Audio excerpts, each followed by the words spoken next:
हम करते गलती ये होती है कि हम छोटे छोटे बच्चों को, क्योंकि बच्चे क्यूट लगते हैं, हम उन्हें जूते बना देते हैं। हमारी आर्च पाँव की डिपेंड करती है कि हमारा पोस्चर कैसा होगा। छोटा बच्चा जूते पहनता है, टाइट सॉक्स पहनता है, उसके पाँव की आर्च ही डेवलप नहीं हो पाती।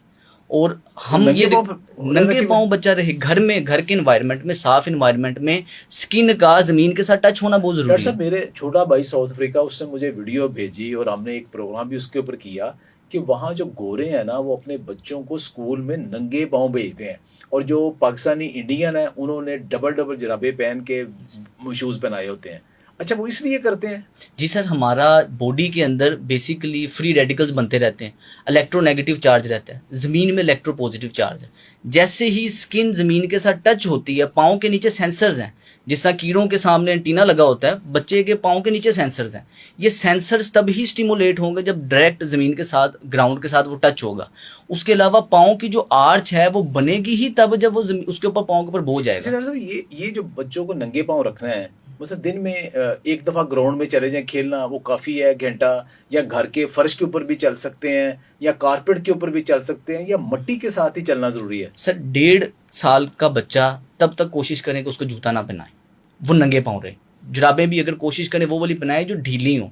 बच्चों को जुराबें कई दफ़ा टाइट पहनाते हैं, उनकी आगे से उंगलियां दबी रहती हैं, इसकी वजह से बच्चा फिर टो वॉकिंग करता है। एक तो 1.5 साल तक बच्चे को घर में रखें, नंगे पाँव, घर की प्रोटेक्टिव इन्वायरमेंट के अंदर फिरे, चाहे वो कारपेट ना हो, बस नंगी जगह हो, बीच में थोड़ा थोड़ा चेंज हो सकता है, सर्दियाँ हैं तो कारपेट पे रहे, थोड़ा सा ज़मीन के साथ भी टच रहे, क्योंकि मिट्टी अगर बाहर लेकर जाएंगे तो कईयों को हेल्थ कंसर्न्स होते हैं, नहीं जा सकते। एक तो ये करें। छोटे बच्चों को वॉकर्स में डालना इंतहाई नुकसानदेह है बच्चों के पोस्चर के लिए, क्योंकि कोर के मसल स्टेबल नहीं होते।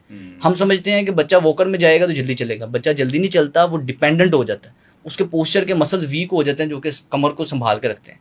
कोशिश करें कि बच्चे को आपने जब उसकी हल्का सा क्रोलिंग वगैरह बच्चा अच्छी तरह कर रहा है तो उसको आप, आजकल उस तरह की वॉकर्स आई हैं, आप हैंडल पकड़ते हैं बच्चे, जिस तरह पुराने ज़मानों में छकड़े से होते थे कि उसको पकड़ते थे और वो बस आगे से खुद ब खुद फिसलता रहता था। बिल्कुल ऐसे। इस तरह की चीज़ों पे बच्चों को रखें, बेड के आसपास रह के बच्चा चल रहा है वो ज़्यादा बेहतर है, बजाय कि वॉकर पे बच्चा एक पाँव मारता है वो आगे जाता है। पेरेंट्स खुश हो रहे होते हैं कि देखें जी कितना अच्छा कर रहा है, कितना दूर तक जा रहा है, लेकिन ये बच्चे के लिए, पोस्चर के लिए नुकसानदेह। अब इससे मसला क्या आ रहा है, बच्चा टिपी टो चलता है, यानी कि पंजों पे चलता है, एड़ी नहीं ज़मीन पे लगाता, उसके काफ के मसल टाइट हो जाते हैं।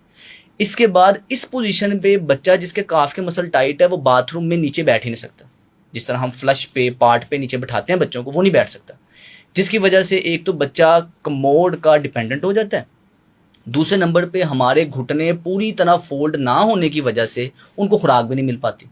घुटने के अंदर सिनोवियल फ्लूइड है, वो पूरा मूव होगा तब उसे खुराक मिलेगी।